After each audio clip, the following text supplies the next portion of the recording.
administration, you were very vigilant, you monitored, you supervised, and that is the reason why we are here today to confidently celebrate the seamless and successful completion of this exercise. We would not have done what we did without the leadership and direction of our CS, who is the lead in our sector, the Cabinet Secretary, Professor Bitok, the NEC Council. They provided the necessary stewardship and coordination of the multi-agency efforts. Ladies and gentlemen, today marks a milestone on the academic journey of the 2025 candidates countrywide. I congratulate each one of them for their discipline, for their perseverance and determination that brought them to this moment. As you receive your results, candidates, I encourage you to see the outcomes not as an end, but as a foundation upon which you build the next phase of your lives. Remain focused, stay curious, and continue to pursue excellence. On grade 10 transition, allow me to say this. We want to assure parents that all teachers are prepared to receive the grade 10 CBE candidates who will join senior school from Monday. Our teachers are adequately equipped with the competencies, with the skills, and the confidence required to meet the diverse learning needs of our CBE students.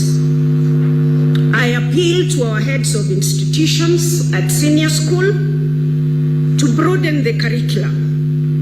Of course, facilities allowing, we know some of you do not have the necessary facilities to ensure that learners joining senior school have the necessary facilitation to explore their potential in all areas of the curriculum. The Commission is determined to address the existing teacher shortages in the new learning areas.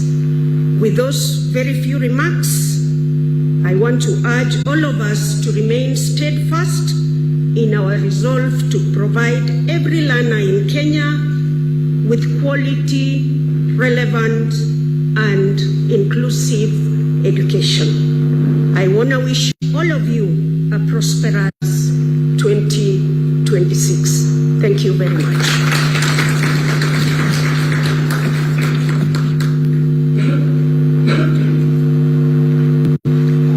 Thank you very much, Evelyn. I now want to invite the Chair of the Council, Professor Nyabundi, to come and make his remarks, and then invite the PS.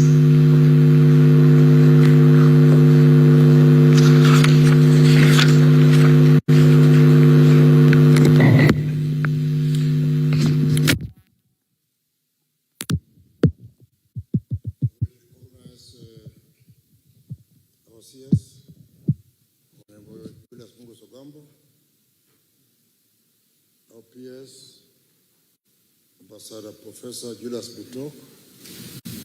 My name is Professor Julius Nyabundi. See those Julius.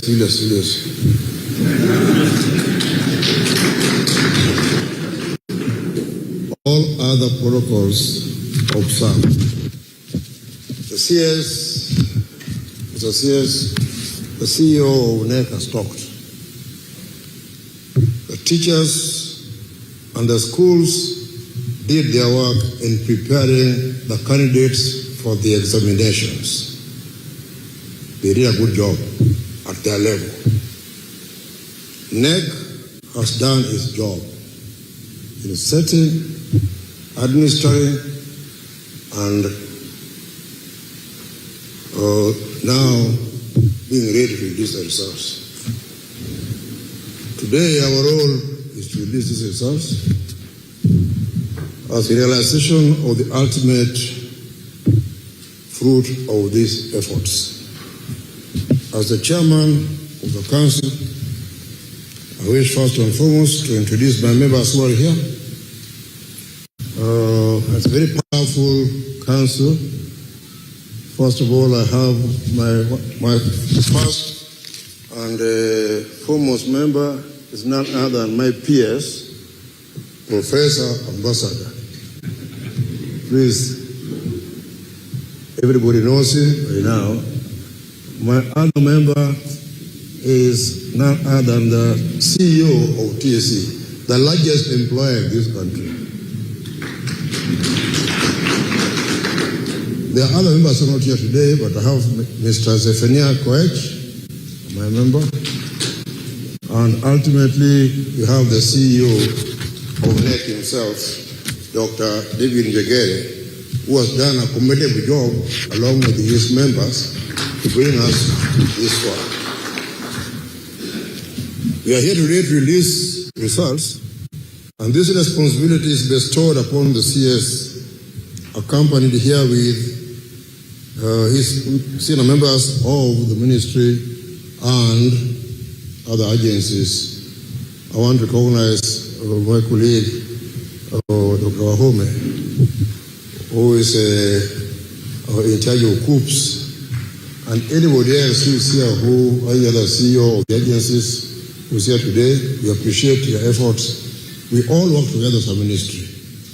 The responsibility of releasing these results is bestowed on the CS. And therefore, I want to take this opportunity to invite the PS, who will then invite the CS to do what we are all here for. Thank you very much, Mr. PS.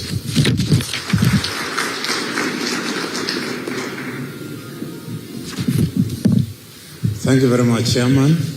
Our Minister, Waziri Julius Migos, our Chair of NEC Council, Professor Julius Nabundi, our CEO, NEC and CEO TSC, all protocols observed. Good morning.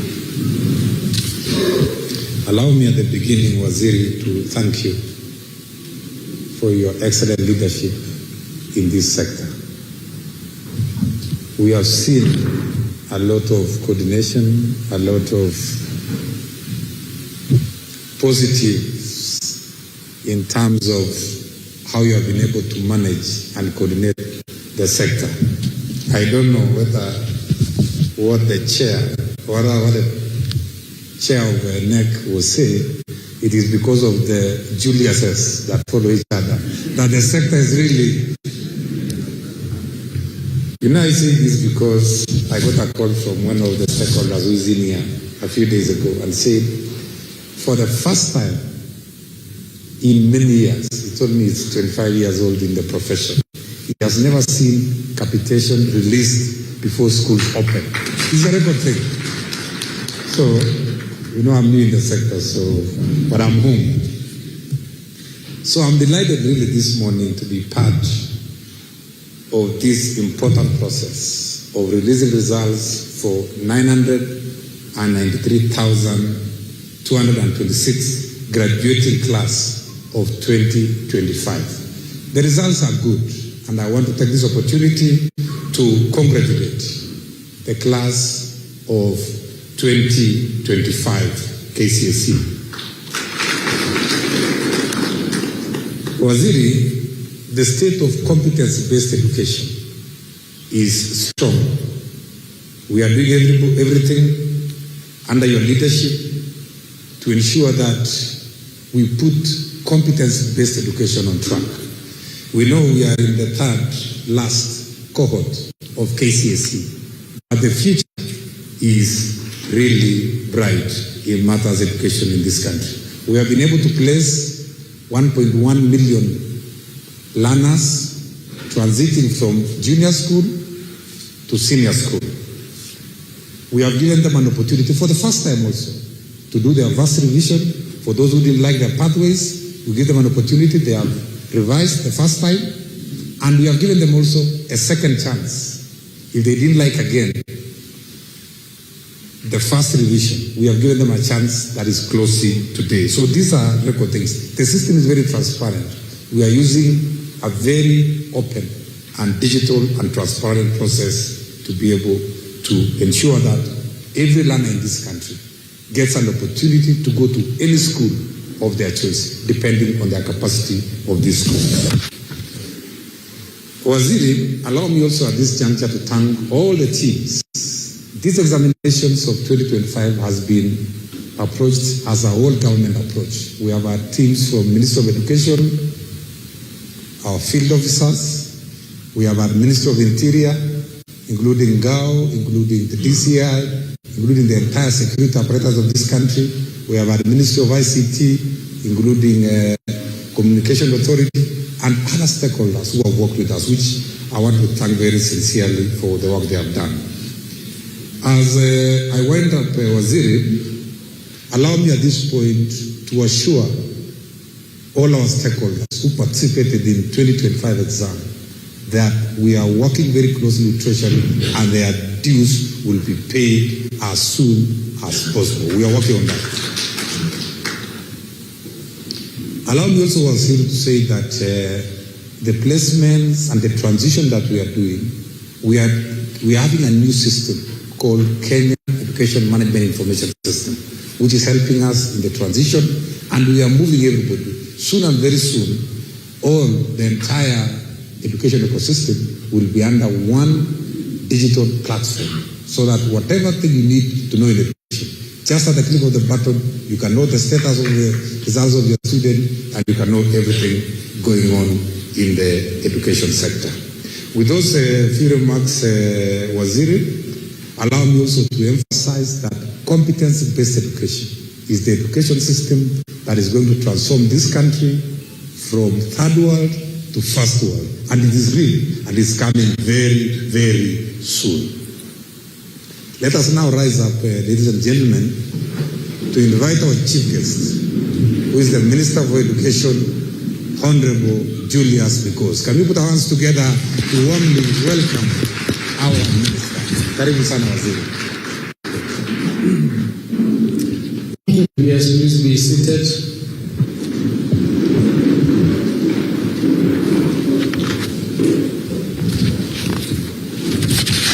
The Principal Secretary, the State Department for Basic Education, Ministry of Education, Ambassador Professor Julius Bitok, our area MP, Professor Phyllis Bartow, the Chairperson of the Kenya National Examinations Council, Professor Julius Nyabundi, the Chief Executive of the Kenya National Examination Council, Dr. David Njengere, the Acting Chief Executive Officer of the Teachers Service Commission, Dr. Evelyn Mitei, the CEO of KUPS, Dr. Masi Wahome, distinguished guests, ladies and gentlemen, good morning. Good morning again. Ladies and gentlemen, examination and assessments have always stood at the heart of education. They serve not merely as a measure of learning, but as a compass that guides the nation's future.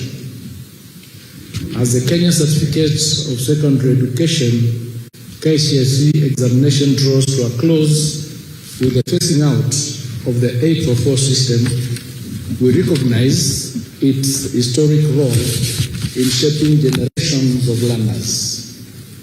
Yet, education must always evolve to meet the demands of a dynamic world.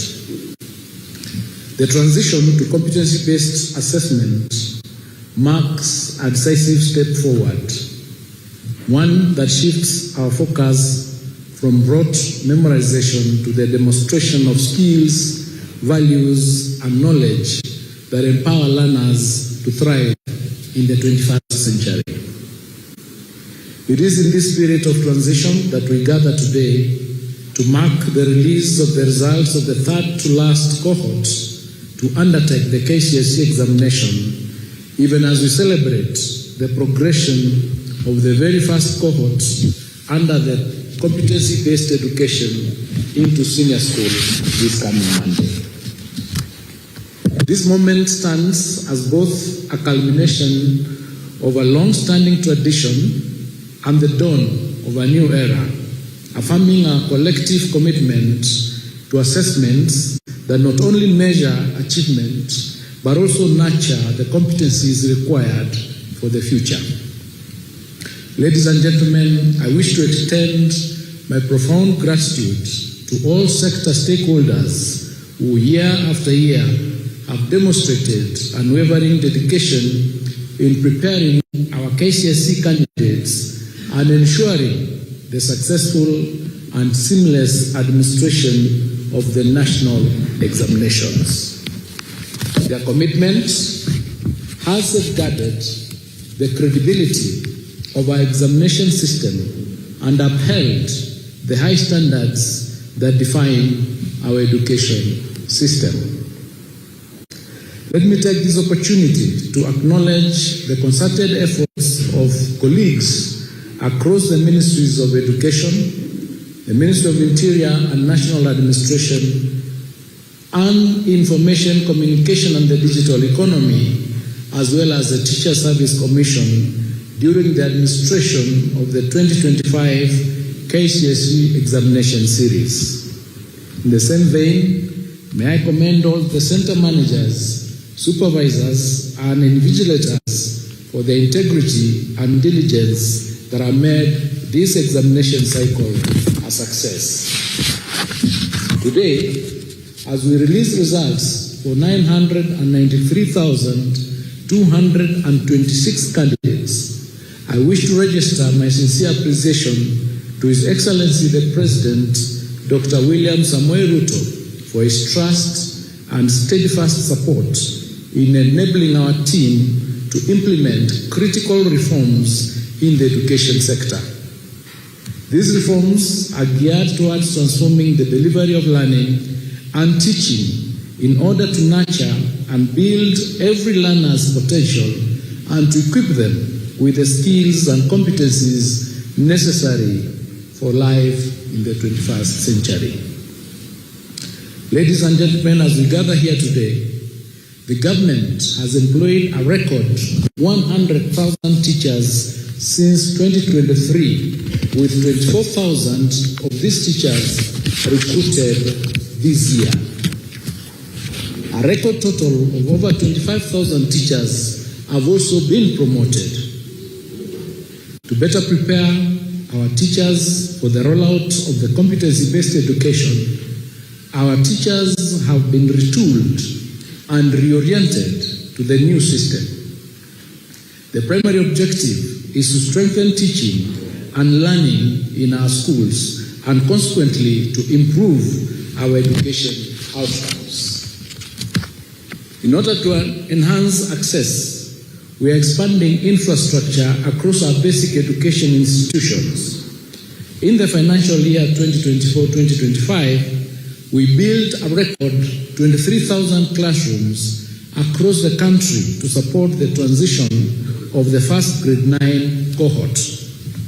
This year, we will construct a total of 1,600 laboratories in various senior schools in order to support practical learning.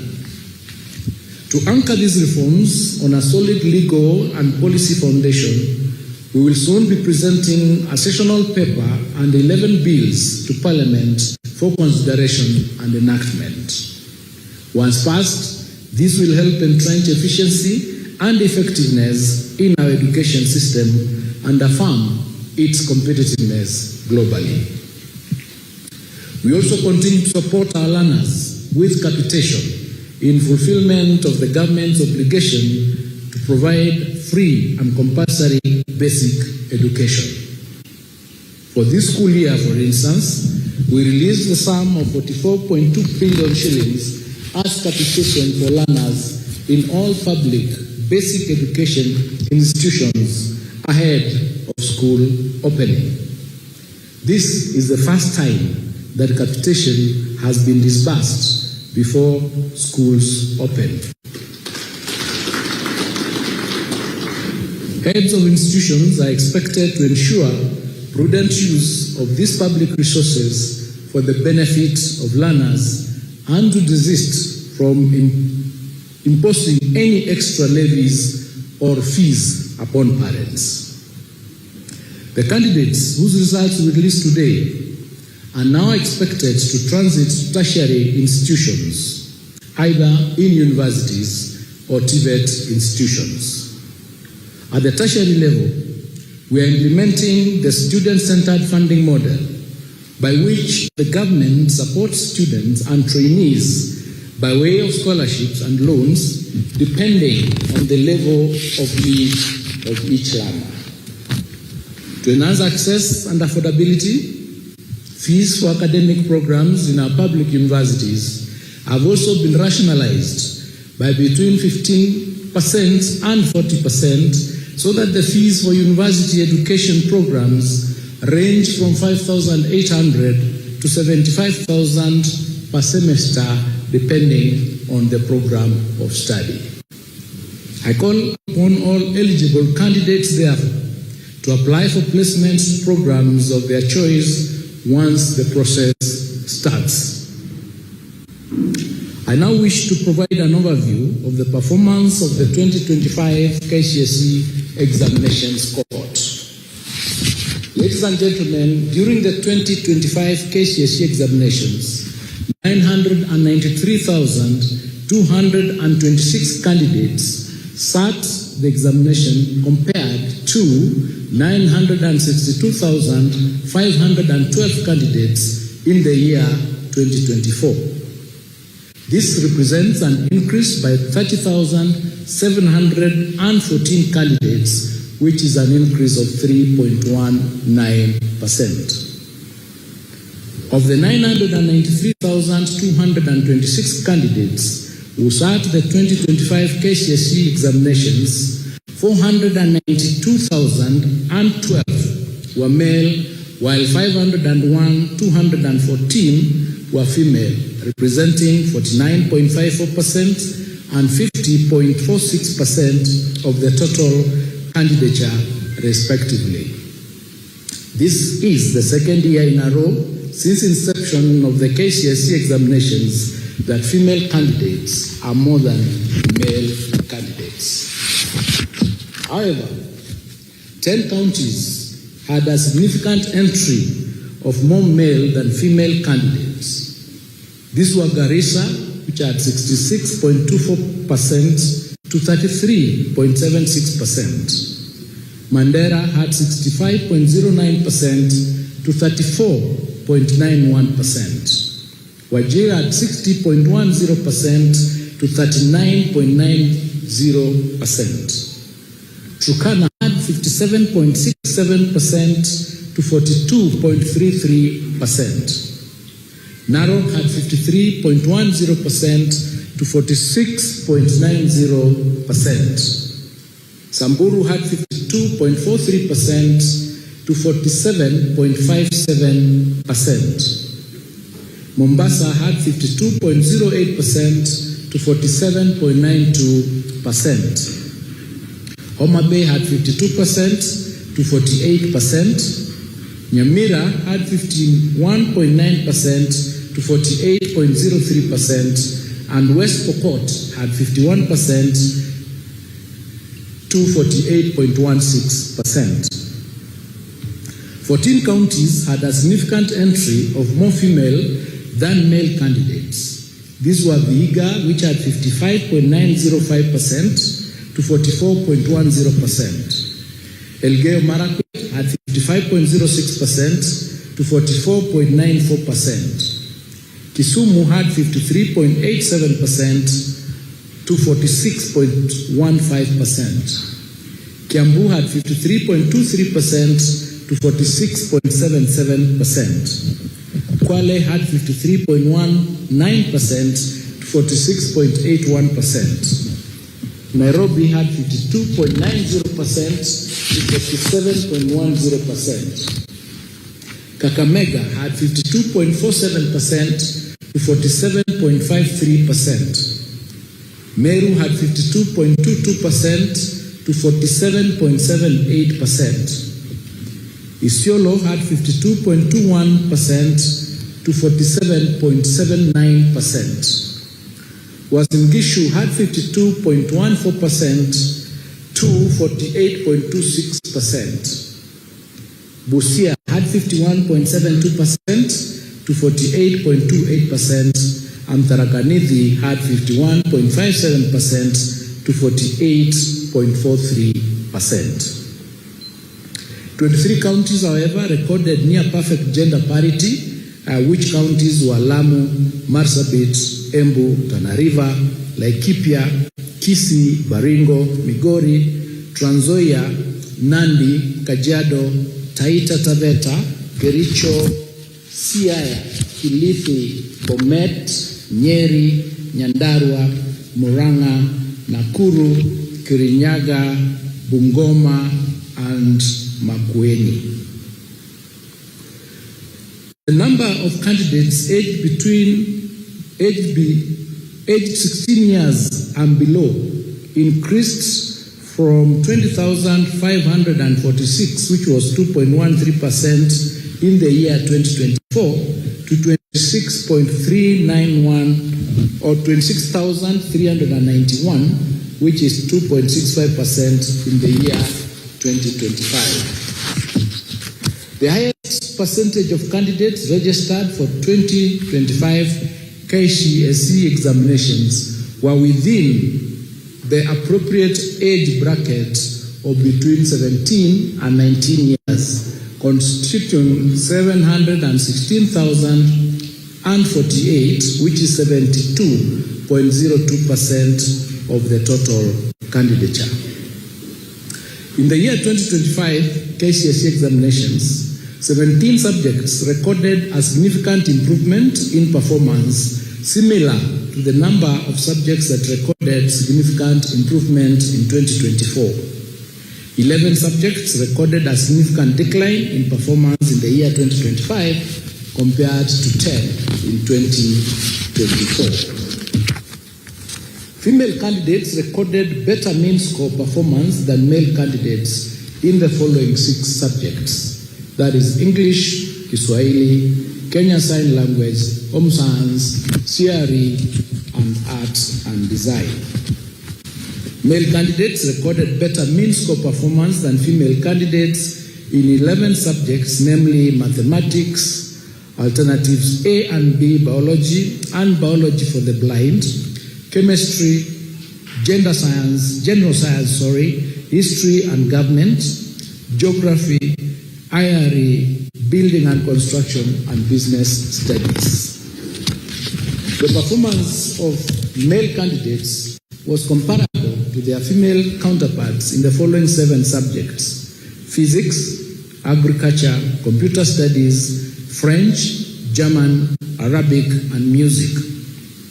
The number of female candidates registered in the following 5 subjects was too small to allow for a meaningful comparison of performance with their male counterparts. That is metalwork, power mechanics, electricity, drawing and design, and aviation technology.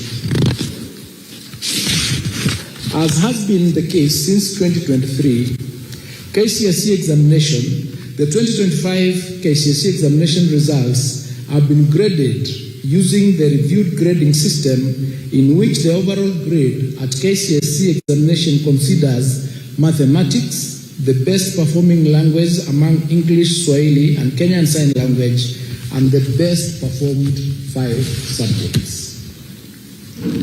There were 1,932, which is 0.19% candidates who obtained an overall mean grade A plain in the year 2025 Ksce examination. This is an improvement as compared to 1,693, which is 0.18% candidates who scored plain A in 2024. The number of candidates with direct university entry qualifications of mean grade C+ and above was 270,715, which is 27.18% in the year 2025 Ksce examination. This is an improvement compared to 246,391, which was 25.53% in the year 2024.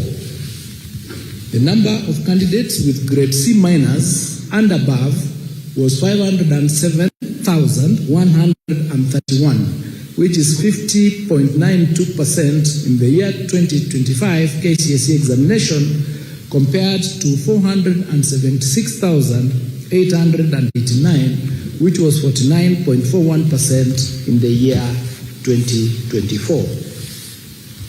The number of candidates attaining a pass grade, which is grade D plus and above, was 634,082, which is 63.67% in the year 2025, compared to 605,774, which is 62.76% in the year 2024.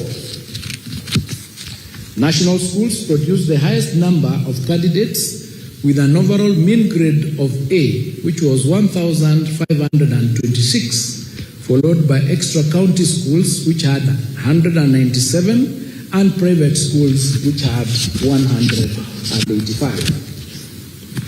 Sub-county schools, however, produced more candidates in the category of C plus and above compared to county schools, accounting for 72,699 and 36,600 respectively. I wish to reiterate that our stand on the integrity of examinations. In November last year, we indicated that there were reported cases under investigation and that action would be taken upon conclusion of the investigations. At the conclusion of the Ksce examination, 1,180 candidates were found to have been involved in examination irregularities. Consequently, and in line with the applicable law and regulations, their examination results have been cancelled. Individual candidates' examination results will be accessed online through a link on the NEC website or directly through the following link: results.nec.ac.ke, and candidates will be required to enter their index number and one of their names as per the registration data for the 2025 Ksce examination. The results will be live and accessible immediately after the end of this function. It is now my humble duty and privilege to declare the 2025 Ksce examination results officially released.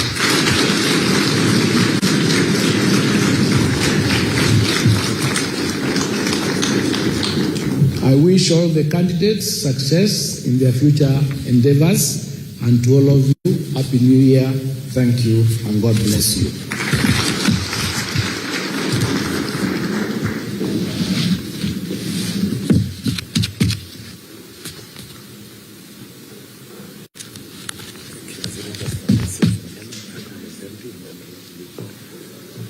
Thank you very much. Let's put our hands together again for Waziri.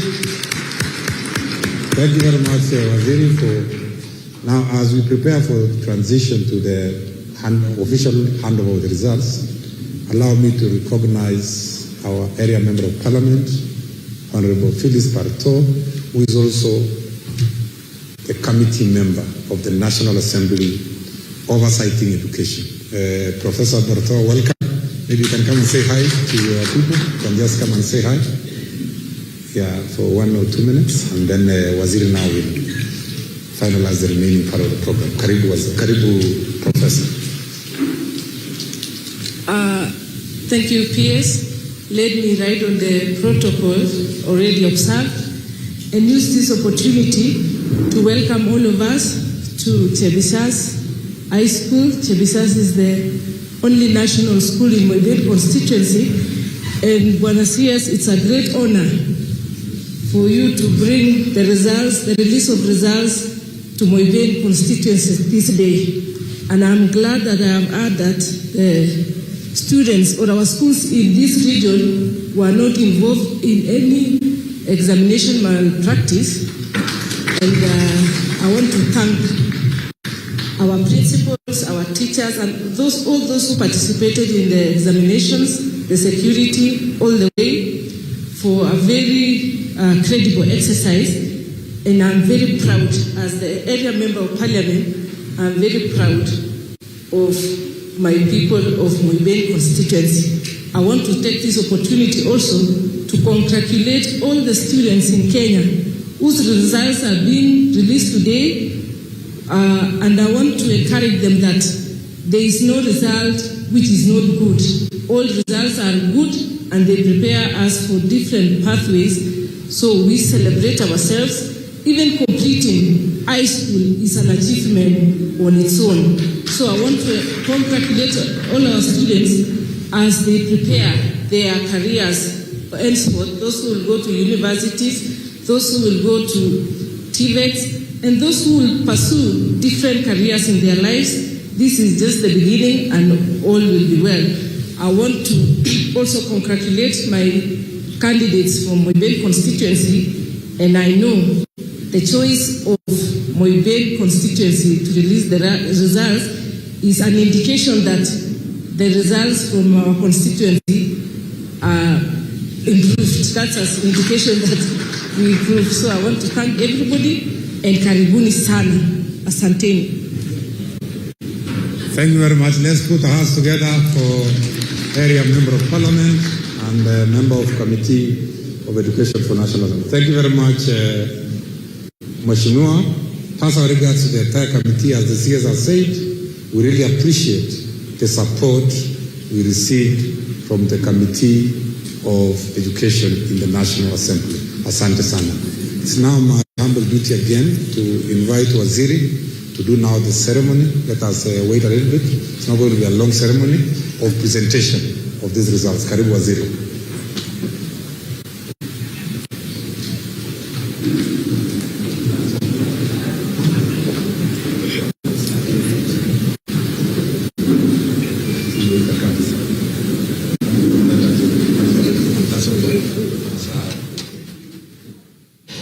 There we have it, the release of the 2025 Ksce results, where the Cabinet Secretary for Education, Julius Bigos Ogamba, has just released them and is now formally having the handover happen.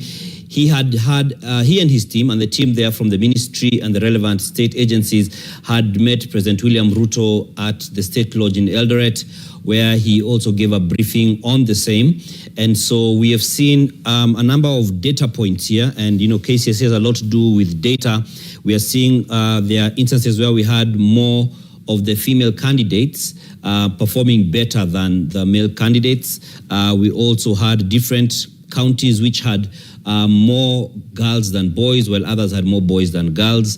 And aside from that, we've seen that we have 1,932 straight A's, which the ministry puts at 0.19% of the total number of candidates who sat the examination, who are 993,226.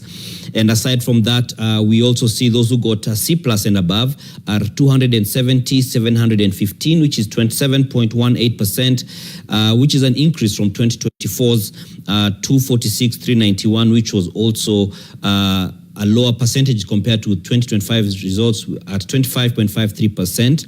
So those are those who have automatically qualified for the university. That is 270,715 candidates. Aside from that, those who gotten a C- and above, just above the half mark at 507,131, which is about 50.92%, which is so just above half have gotten C- and above. And now we also know that those who've gotten D+ and above are 642,082, which is about 63%, an increase from the previous 62% in 2024. And just to point out is that if you see the C- and above is at 50.92, this is one of the instances where we are seeing there being more people above that than below it, because we've had many years where we have those who have scored below from D plus downwards. Those who scored from D plus downwards in the past, you find, are usually more than those who get D plus and above. And so it is quite something to point out there.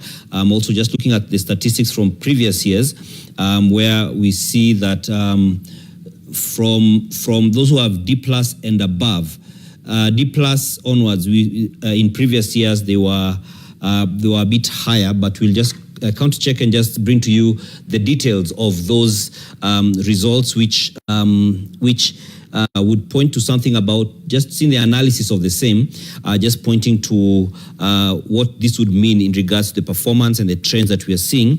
And we're also seeing that over 1,000 candidates' results have been cancelled because they were found to have been engaged in irregularities.